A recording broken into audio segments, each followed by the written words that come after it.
while we do His good will. He abides with us still, and with all who will trust and obey. Trust and obey, for there's no other way to be happy in Jesus but to trust and obey.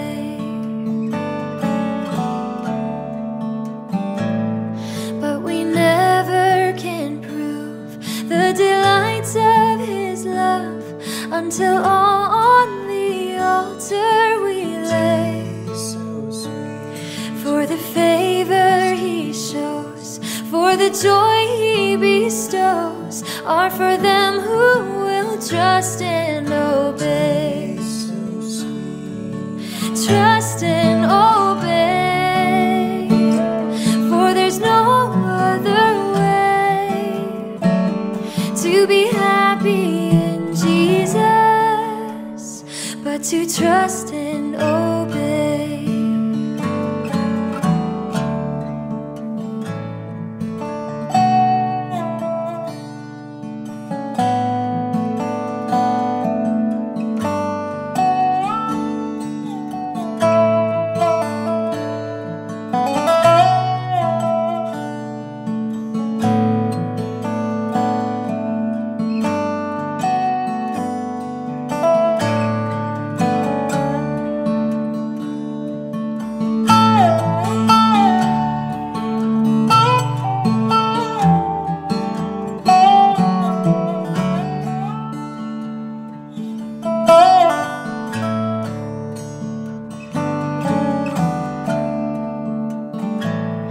Then in fellowship sweet we will sit at His feet, or we'll walk by His side in the way.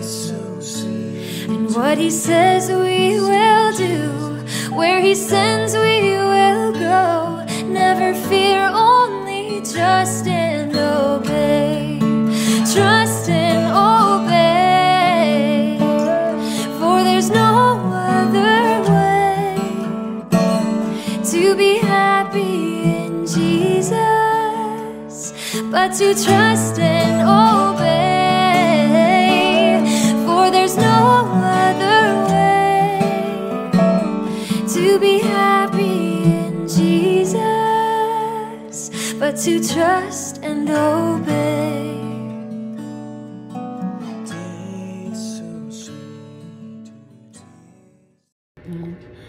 Isang mapagpalang umaga po sa ating lahat. Maraming salamat dahil narito ka ngayon sa mga oras na ito. At dalangin ko na all is well kung nasan man kayo ngayon. So, para po tayo magsimula, tayo po ay manalangin. Heavenly Father, we thank you, Panginoon, sa panibagong araw, Panginoon, na binigay niyo sa amin panibagong kalakasan na patuloy niyo pong binibigay sa bawat isa. Panginoon, maraming salamat po sa buong magdamag na kami ay inyong pinagpahinga at inyong iningatan. Maraming salamat po sa aming pamilya, kaibigan, Panginoon, at dalangin namin, Panginoon, na sa pagbubulay-bulay na ito ay muli po kaming may matutunan sa inyo. Maraming salamat po sa pangalan ni Jesus. Amen. So, ayan. Ang ating context for today ay matatagpuan sa Psalms chapter 104 verses 24 to 35 na ganito po ang sinasabi.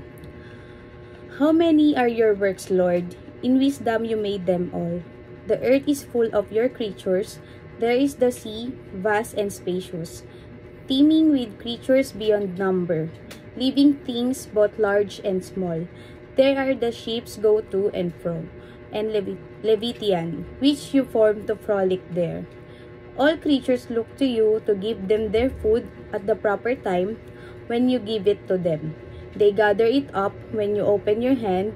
They are satisfied with good things. When you hide your face, they are terrified. When you take away their breath, they die and return to the dust. When you send your spirit, they are created, and you renew the face of the ground. May the glory of the Lord endure forever. May the Lord rejoice in His works. He who looks at the earth and it trembles, who touches the mountains and they smoke. I will sing to the Lord of my life. I will sing praise to my God as long as I live. May my meditation to be pleasing to Him as I rejoice in the Lord. Let all sinners vanish from the face of the earth. Let the wicked disappear forever. Let all that I am praise the Lord. Praise the Lord. So, ayan po yung pagkakabasa ng ating context for today. And makikita po natin sa text na meron po tayong 5 na lesson na pwede nating makuha dito, no? Una is gratitude for creation.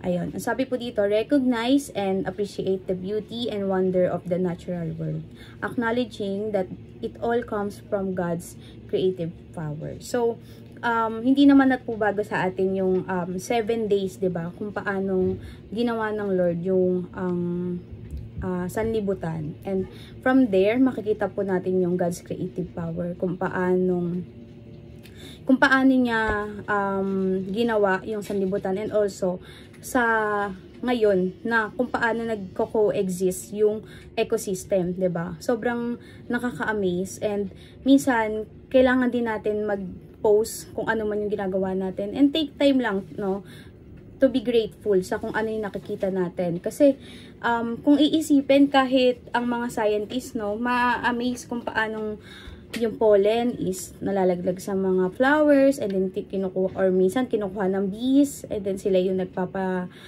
kalat ng mga pollens. Kaya minsan may mga puno na hindi naman natin tinatanim, pero bigla na lang tutubo dyan, and so on, 'di ba? Kung paanong nagiging mataba yung lupa, kung paanong umuulan tuwing kailangan ng mga magsasaka ng ulan, 'di ba? It is God who made it all, no? Second po ay dependence on God. Understand that all creatures, including humans, rely on God for sustenance and life. It fosters humility and trust in God's providence. So, bakit kailangan daw natin minsan mag-dependence kay God, no? Na kahit minsan iniisip natin na gawa natin to, or tayo yung gumawa nito para sige, example lang po ay yung life natin, no? Na kahit anong pag-iingat natin, kahit ano yung pagiging healthy living natin, no? Yes, may credits na iniingatan natin yung health natin, pero minsan kailangan din nating i-remind yung sarili natin na it is God's decision kung hanggang kailan na lang tayo. Kasi sinabi din po dun sa ayun, sa verse 29, no? But if you turn away from them, they panic. When you take away their breath, they die and turn again to dust. So, it is God's decision kung kailan ka babalik sa Kanya, no? Kaya, mabuti din po na minsan, there's a humility in us na iniisip natin na hindi lang tayo to. Na hindi lang tayo, kung ano man yung mga meron tayo ngayon, ay hindi lang dahil sa sarili nating pagpapagal, kundi God's decision na ibigay sa atin ito. And katulad din sa environment natin ngayon, no? Meron tayo niyan because of God's creative power nga. And not just rely on ourselves, no? Kundi mag-depend din tayo kay God paminsan-minsan, no? I mean always. Next is stewardship. Embrace our responsibility to care for and to preserve the earth and its resources, understanding that they are entrusted to us by God, no? Parang bata pa lang po nasasabi na sa atin na ang environment ay pinagkatiwala ng Diyos sa atin, ganyan-ganyan, and so on, no? Dito may kita yung stewardship natin bilang tao, and minsan kahit sa mga simpleng bagay nakakalimutan natin na we are steward of God, no? Na kung minsan kung saan tayo nagtatapon ng basura, ganyan, and minsan hindi natin napapangalagaan yung kalikasan, no? May mga bagay tayong nagagawa na ikasisira nito, no? Lalo na sa mga ozone layer, ganyan, yung mga paggamit ng mga chemicals and so on, no? Minsan let's be responsible and check natin kung ano yung mga pwede nating gawin to lessen this things kung hindi natin siya maiiwasan, no? And as much as possible, iwasan yung pagkakalat everywhere, no? Next is praise and worship. Ayan, engage in joyful worship and praise, celebrating God's greatness and sovereignty over all creation. So, ito po, itong makikita natin dito sa Psalm, na parang praise and worship siya through the Lord dahil sa mga kabutihan niya and sa mga ginawa ng Lord, no, sa sanlibutan. And tayo sa ngayon ay sinasabihan din na patuloy na mag-praise and worship, no, para mapakita natin yung gratitude natin for this creation. And ayun, para din ma-depend natin, palagi natin mapakita yung dependence natin kay God, no. And when we praise and worship, there's a humility palagi. Ayun. So lastly, renewed spirituality. Reflect on the nature of life and seasons as a metaphor for spiritual renewal and regeneration. So, ayun, minsan daw magkaroon tayo ng connection sa ating nature. Hindi naman sinasabi na pumunta tayo sa bundok or pumunta tayo sa kagubatan or anything, no? Pwede naman to kahit saan tayo, kung simple naglalakad lang tayo pa uwi or sa umaga nagwawalis tayo or anything, 'di ba? Minsan magkakaroon ka rin talaga ng renewal ng spirituality, lalo na kung nire-reconnect mo yung sarili mo sa environment. And minsan ako, favorite seat ko yung malapit sa bintana.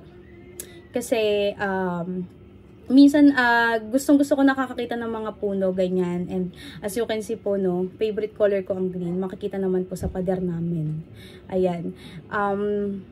Minsan kahit hindi ako green thumb or anything, no, pero nagkakaroon ako ng depth inside me every time na nakakakita ako ng puno and everything. Parang refreshing, and alam niyo po yun, parang nakaka-regenerate ng mind. So, maybe ayun din po yung sinasabi sa atin na kung minsan post lang, magkaroon tayo ng time to post and appreciate these things, no? Ito po yung pinaka soul message ng context natin na yun, na celebrate the majesty of creation and the provision of God, no? Na itong mga bagay na to, hindi lang to binigay ng Lord for us to ingatan. Pero ito din po kasi yung minsan nagbibigay sa atin ng mga pangangailangan.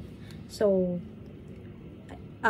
ayun yung dahilan kung bakit kailangan din natin siya ingatan, no?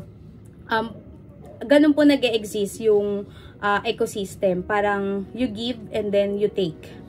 And ganun kagaling si Lord para gawin tong sanlibutan ng ganun, no? Ayun po, maraming salamat po sa pakikinig. And I hope and pray po na may natutunan tayo ngayong umaga at patuloy po tayong ingatan ng Diyos, at maraming salamat po.